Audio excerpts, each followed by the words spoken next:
отырышқа келгенше тестирование өткерділер. Анда неше вопросы ответ бердік. Шунан соң кіріп сиырларда туберкулинизация өткердік, акт яздық.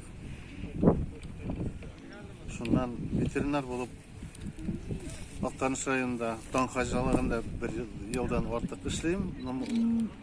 Ветеринария хезмәткәре болып эшләвемә 30 ел. Институттан соң 30 ел инде. Техникум беткәч, 2 ел эшләдем. Армияда булып кайтып, институт бетереп, шуннан ветеринар булып эшләй башлаган идем, бит врач.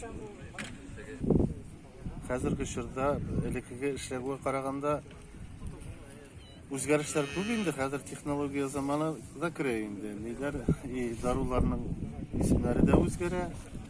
Файдалары да икенчерәк дигәндәй, шул яшьләр белән бергә торып калмаенчарак эшләргә тырышабыз инде. Бүген ветеринария хезмәткәреннән профилактика малның и сохранность дип атала инде. И продуктивностьларын күтәртү өстендә эшләбез. Таң хуҗалыгында сөт җитештерү